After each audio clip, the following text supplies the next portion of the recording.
Okay, today we're going to be getting into some trim work here at the Blazy basement here in Turnberry. If you've been following along, this was a project that we started from the beginning, the day we stocked the job, and we're going to run this series the whole way through to the finish of this job, to the total completion. I wanted to show you what I'm doing today. I'm working on some build-ins, some bookcases, a stereo rack that we built into the wall, and the escape well window that we put in earlier in the project. I'm going to show you how I'm finishing off that as well. I'm finishing that off very similar to the way that I'm finishing off the built-in bookcases and the stereo rack. So let me show you the building materials that I'm using and how I'm constructing what I'm putting into the wall, and so you can put it together in your head and be able to do this yourself. So first, let's take a look at the building materials that I'm using to construct the buildings. Okay, the first thing that we're using here is we're using 3/4 inch birch ply that we bought at Home Depot. It's a plywood that's got a birch veneer on top as a finished product, and it's what I use in all my bookcases. It's about $40 a sheet, thereabouts, 4x8 sheet, and it's 3/4 inches thick. And I'm using that to build the shelves, and I'm going to be putting in the buildings as well as the buildings themselves. Let's take a walk over here to one that I'm about to put in the wall here. What you can see is I've got a pre-built bookcase frame here that I'm sliding into the hole in the wall. Maybe I ought to pull that out of the wall there so you can take a look at how that was framed. I've showed you this penetration throughout the series, how I was going to rough frame that and then how the drywallers cut around it. And now I'm sliding the finished product into the wall. It's roughly, I think, about 30 inches wide by 48 inches tall, and it's 12 inches deep. Now that's the actual birch box, as we call it, with the 2¼ inch colonial casing that's glued and shot around the outside. This is 2¼ inches, and this was bought at the local hardware store. It's 2¼ inch window and door casing with 45-degree miters. And we just went ahead and we shot that to the edge, flush with the edge of the birch box. We did that the whole way around, all four sides, and we cut our birch 12 inches deep, and that is the depth of the bookcase. That's 3/4 inch I just showed you, and the back I've made out of 1/2 inch birch. Doesn't have to be as thick. And I've glued and shot a piece of 1/2 inch birch on the back. Then, after we constructed that on the sawhorses, we built that whole thing on the sawhorses, we slid it into the wall here, and I'm going to take this out of the wall here, or maybe my brother will come over here and show us what we did over here. He's over there doing a little wiring today. Here he comes. John, could you pull that out of the wall there just a little bit so they can take a look at this? Pulls that right out of the wall there. Take it the whole way out. I'll put it back in a couple minutes. I want to show them what's behind here. As you can see, it's just a hole in the wall that we framed that's about 2 inches bigger than the actual dimensions of the bookcase the whole way around. And we just framed it out of 2x4s when we built our walls. And that's all we have to do up until the actual day that we're going to finish this penetration here. And here we got a good look at the bookcase. It's just 12 inches deep. Got a 1/2 inch piece of plywood on the back right here, shot on the back. This is 3/4 here, the top, the sides, and then the colonial casing, which sticks out past on the back because it's only nailed on the front to the 3/4 inch piece of birch. So you got these big ears here sticking out, which holds it firmly in the wall. So all we have to do then is slide this in the wall. This will butt up against the drywall. We'll put a couple nails in it, and we're done. Okay, now the window that we put in. You can see how we framed around that earlier in our little production here.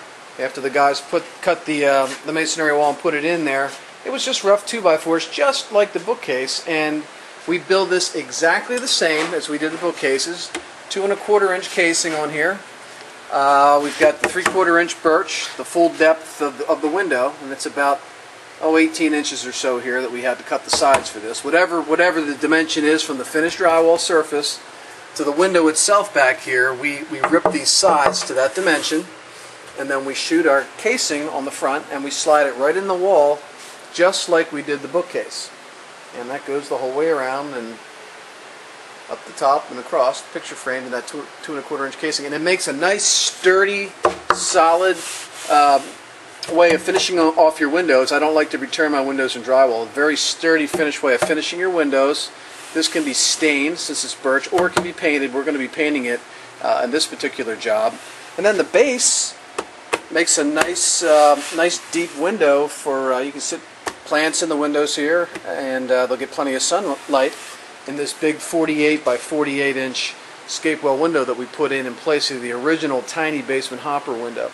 So that's how we finish off our windows with birch and 2¼ inch colonial casing, or whatever type of casing you prefer to put on your job. We use 2¼ inch colonial casing, but you could really use any type of window and door casing that you'd prefer to use. Now, I do an awful lot of basement remodeling. Obviously, it's my main source of business. And I'm always down in these concrete vaults where sound doesn't have any absorption. So I wanted to show you here today what I'm using, and I suggest you get yourself a pair of these as well. I'm using these earmuffs here that you can buy at any hardware store to shield my ears against the buzz of the saw and the pounding of these hammers down here, and the ram set, the 22 power nail driver that we use to put the base of the walls to the concrete floor. A lot of noise down here, and over a period of time it will take your hearing down. So I'm using my hearing protection, even though it's uncomfortable to wear them, and it's a little cumbersome sometimes to work with them on because it's hard to talk and communicate with the other guys. You need to wear these when you're running saws, doing a lot of loud banging, anything where you got a lot of noise in the basement. You're going to want to wear these to protect your hearing. I'm also wearing a dust mask. These are found in the painter's aisle in any superstore, any super hardware store. Just wear a painter's mask to keep the fine sawdust and the drywall dust out of your respiratory system. You know, if you're just doing one project, like me now, I'm doing this every day, so I definitely have to wear these to protect myself. But even if you're just doing your basement and you're only going to do one project, wear the dust mask. Keep that stuff out of your lungs. That fine dust really makes it hard to breathe. So wear your dust mask when you're cutting, sanding drywall, any part of the project really where you're going to have a lot of dust in the air. Wear your dust mask. Now, back here in the bathroom, something that we did yesterday, we came in here and we had our inspection on our plumbing from the township. So we went ahead and we concreted shut our trench that we had to put in the bathroom to connect the plumbing under the floor. And we've kept this a little bit lower than the actual floor that was here originally. We kept this trench a little bit lower when we finished it. We're putting a tile floor in here, and we'd rather be a little low than high with our concrete patch job, so it doesn't get in the way of our tile. So we can create a very even tile floor in here. So the concreting of the floor has been done, and once this dries completely here, we'll sweep this up and we'll be ready for tile next week. The drywallers were in here again today. They went ahead and they put on the third coat of mud on all the corner bead, all the tape joints, all the nail screws they put in. They've all been hit second time, so everything is second coated. And they'll come back in here on Monday and they will third coat this, and it'll probably be the final coat for this job. They've got an awful lot of mud on here right now, drywall compound, mud, drywall compound's the same thing. They've got an awful lot of mud on here, and it's going to take 2 or 3 days for this second coat to dry because of the amount of joint compound that they put on today. And you can see it running around everything, up on the ceiling. It gets wider as each coat goes on the corner bead. And just about that whole wall from the outside corner to the inside right there is right now joint compound. So that's going to take several days to dry. So we're moving along nice on this project here. I believe I'm going to put that full light door on today that you see standing there against the wall. I'm going to be putting that door at the top of the stairs. And this is something that my company does on every job. We take off the door that goes into the basement, the original door, and we put these nice 15 light doors back in place of the original door. It's a nice effect. Throws a lot of natural light into the stairway because normally the stairways to the basement are very dark and dank. take a walk up the stairs here, and I'll show you the original door that's here right now, the one that we're replacing. We put some new treads on yesterday and put the risers on the staircase so that we're ready for carpeting. We had to do a little doctoring up on the steps, so we've got all new risers and all new treads. The other ones weren't quite wide enough. They weren't coming all the way out to the drywall. So we wanted to make sure that our carpet could be tight to the drywall when they install it, because this entire staircase is going to be getting carpet and padding the whole way up. And that door right there is going to be taken off. It's a 6-panel colonial door. That door is coming off, and that 15 light door is going to be put on in its place. So that's our project so far, and today really completes the third full week of construction on this basement here. We're projecting about another 2 weeks until we're completely done, and we'll be taking you along for the ride right to the finish line. So I'll be talking to you soon.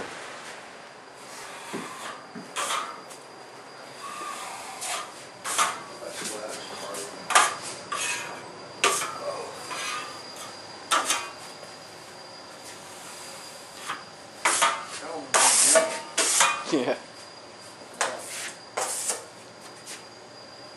So this is the third coat.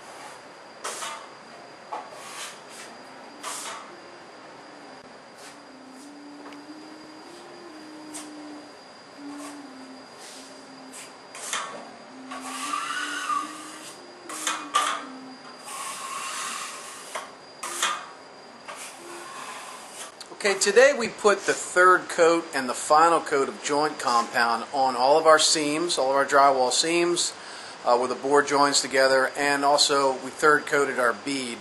And I'm going to pan the camera around here and let you take a look at the product, the drywall product, before the final sanding, which will be tomorrow. Today's Monday. It's the beginning of the fourth week of construction. We got the final skim coat on all the drywall joints and the bead today, and tomorrow we'll be sanding out in preparation for maybe a late day of painting tomorrow, possibly starting the painting on Wednesday. Okay, we got all of our fans running, and we have central heating and air conditioning already ducted into this job, so we have the heat running as well to help dry out this drywall for sanding tomorrow. All of our corner bead has been coated 3 times, and it's been wiped out almost the whole way up to those floor joints, so it's nice and wide. It's all filled in against the corner beads, nice and smooth. And all that needs right now on these corner beads is just the final sanding.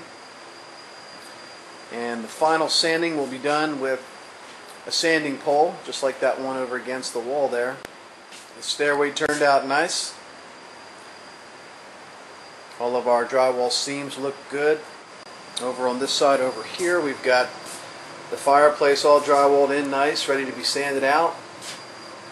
Our TV built-in is all sanded out nice, or finished out nice rather. The corners are nice and crisp, 90 degrees.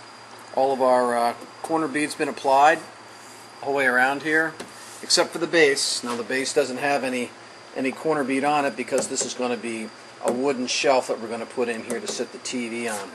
I don't see any reason at all why we won't be sanding this out tomorrow and getting ready to spray our paint. We're going to spray our paint on all these walls and soffits, and we're going to back roll with a 3/8 inch nap roller, and that cuts down the painting time considerably. We can paint this whole basement in a day, all the walls and soffits in a day comfortably. And we're also going to be applying the paint to the doors and trim with the spray paint equipment as well, and then back brushing that. So the job's progressing nicely. Once we get her painted, we'll be ready to set base trim, doors, chair rail, wainscoting, and we'll also be able to pop in our drop ceilings that are going up here between the 2 soffit edges. We have floor joist exposed still because we're running drop ceilings from that soffit edge there. That soffit hit our beam, our ductwork, and those gas lines. And the drop ceiling will pass right over to this soffit, and that soffit held the 3-inch lateral wastewater line that we showed you how we build around at the beginning of this project. And that's finished from there all the way down to the end there. That's about a 26, 27-foot soffit that has that waste line in it. And you'll notice we have drywall at the bottom of the stairs for added headroom. We didn't put a drop ceiling here because we thought it was better to have a lot of headroom at the base of the stairs. But then once we get out here a little bit, we come underneath this little 8-inch soffit, and then we go back up to the floor joists, and everything's exposed again. And from here over to the window over there, that ceiling will be drop ceiling. And on the other side of the soffit, we have another drop ceiling which will run from that soffit edge right there all the way down there to the fireplace wall, and it'll come back down this wall over here. So that whole run up there is also all drop ceiling. In our spare room, we have a drop ceiling going in here, which goes down that soffit, around that soffit over there, which encased the steel beam.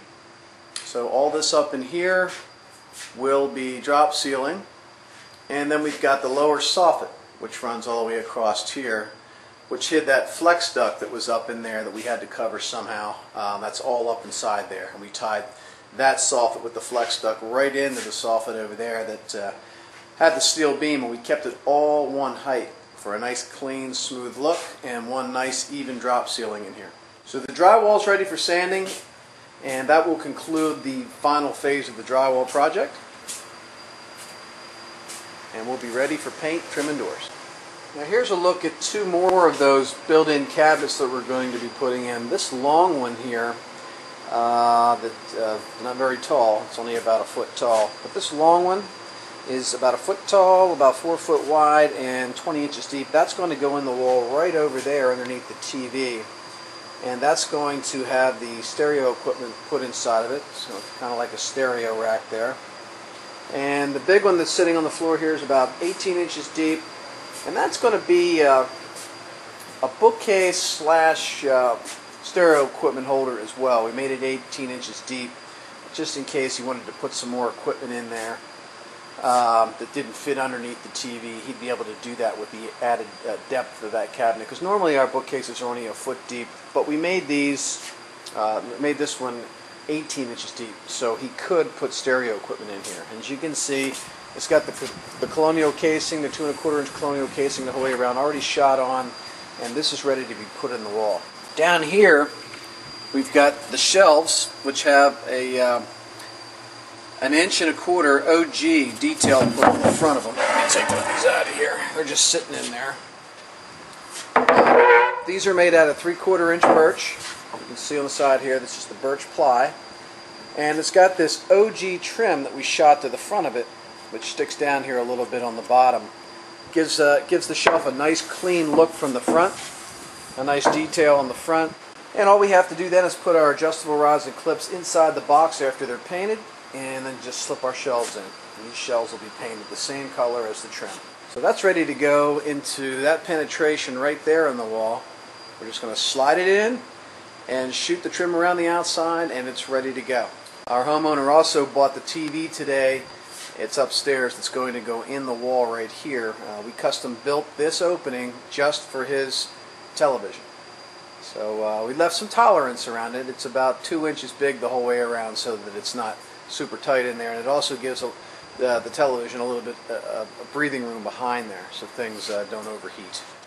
Over here we've got that 1 foot deep traditional bookcase, and we've made 4 shelves. They're stacked down there in the bottom, pre-made shelves for that bookcase there. Our stairway, I went ahead and I capped the stair walls already with 1x8, which I ripped down to give a 3/4 inch overhang on each side of that stairway angled wall there. I've got one here, which my spindles from my banister assembly will go down and sit right on top of that, and my newel post will sit in front of it right here. So that's set up for a banister then. That will be painted. And we've got the matching banister cap over here. So they're all done and ready to go. And we'll be checking back in with you here once we start painting and trimming this basement. We've got our full light door here on the top of the stairway entrance. Yesterday we took off that other door that I showed you, and we put this nice 6-panel door back on and shut that door there, and you can see it throws a lot of daylight down the stairs into the basement. So that's kind of like a signature trademark of the basement remodeling company. We do that on every single job, and that's tempered glass, and that replaces the original 6-panel door that was on there. Now, we didn't change out the frame, we didn't replace the trim, and we didn't replace the jamb. This is all existing. We used the original hinges. We just mortised out the door here for the hinges, did the 3 hinges, and we put the new doorknob on. We had to bore that out, the 2 1/4 inch hole saw, and put the original doorknob back on. So the full light door's done. And downstairs we've got the paint project started. You can see we got all of our trim on the sawhorses here, and we have applied the semi-gloss white paint to that trim. We sprayed it, and we've got all of our doors taken apart here, standing up, and we sprayed those with the semi-gloss as well. So we always paint our trim normally before we install it, and then we go back and caulk it and then touch it up. Some painters like to have the whole job put together first, all the trim and doors in place, unpainted, and then they'll go back and paint the walls and trim together. But this way works better for us. And we're in our paper suits and our paper booties so that we don't get paint all over our clothes. Our plastic draped over the window here so we don't get paint on the window.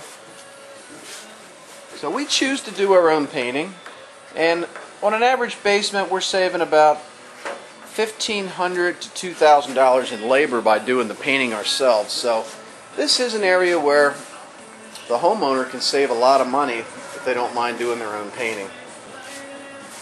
We have our built-in boxes right there standing up. We've been spraying the insides of those. All of our shelves that are going to go in the bookcases and the built-ins are right here. We sprayed those out this morning. And painted our jambs going into our bifolds. So we're moving along here with the paint package. We're going to get the rest of the trim second coated today, and then we're going to let it dry till tomorrow. We're going to try to get this thing wrapped up by Thanksgiving, which gives us the rest of this week, all of next week, and 2 days the following week. So this turned into what should be a 6-week project. Now there's our paint sprayer right over there, and that's what runs the paint gun. So that's it. We'll paint out the rest of the trim, second coat it all today. Doors, frames, base trim, chair rail, wainscoting, window and door casing. These built-ins are going to get sprayed again, and that'll be it for the day. We'll have to let it dry down and show back up tomorrow, and we'll pick up tomorrow.